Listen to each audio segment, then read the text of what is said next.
Brought to you by V-Guard.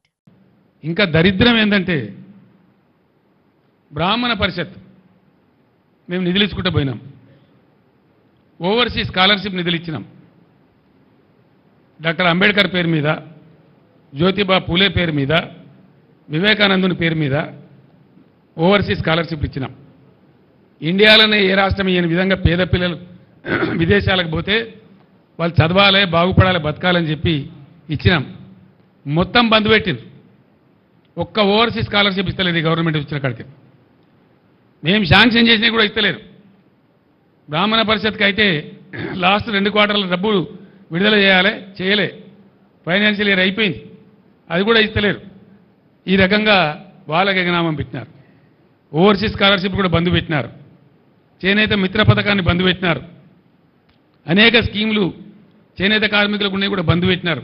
అంటే వాళ్ళు సావన్నా ఎక్కడికి పోవాలి? ఎంతో బ్రహ్మాండంగా జరిగేటువంటి కాడ చివరికి బడి పిల్లలకు బ్రేక్ఫాస్ట్ పెట్టినాం. మేము ఎన్నో మంది లక్షలాది మంది పిల్లలు పాపం పేదవాళ్ళు ఉన్నారు, బ్రేక్ఫాస్ట్ పెట్టమని చెప్పినాం. దాని ఇంటర్మీడియట్ కాలేజీలో కూడా వర్తిస్తామని చెప్పినాం. ఆ బ్రేక్ఫాస్ట్ కూడా బంద్ పెట్టారు. చిన్న పిల్లలకు బల్ల పెట్టిన బ్రేక్ఫాస్ట్ బంద్ చేయడం రెఫరెండమా? ముఖ్యమంత్రి గారు గదెందుకు బంద్ చేసినావు? ఇంకా పోరగాళ్ళను నోరెందుకు కొట్టినావు నాకు అర్థం కాదు.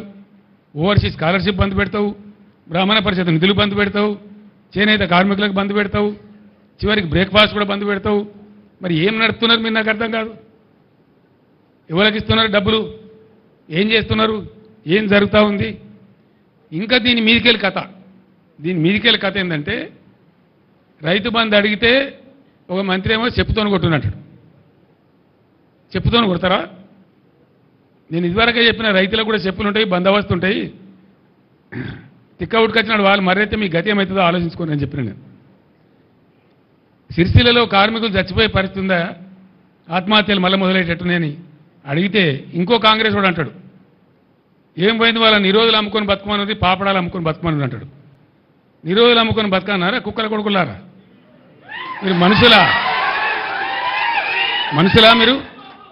లక్షలాదిగా ఉండేటువంటి చేనేత కార్మికుల మనోభావాలు దెబ్బతీస్తారా మీరు? మీరు ఇస్తే ఇచ్చిండ్రు, పీక్తే పీకిండ్రు, ఇవ్వకపోతే చేత కాకపోతే ఇవ్వకుండా. కానీ నిరోధులు అమ్ముకొని బతుకుండ్రి, పాపడాలు అమ్ముకొని బతుకున్నట్టు వాళ్ళు మనుషుల్లా కనబడతలేరా? గర్జిస్తారు బిడ్డ. చేనేత కార్మికులే ఇలా పులులే గర్జిస్తారు, మిమ్మల్ని తరిమి కొడతారు, జాగ్రత్త అని చెప్పి నేను హెచ్చరిస్తా ఉన్నా. వెంటనే బతుకమ్మ చీరలే కానీ, మరో చీరలే కానీ, స్కూల్ యూనిఫామ్లే కానీ అవన్నీ కూడా బకాయిలు ఇమీడియట్ విడుదల చేయండి. Brought to you by V-Guard.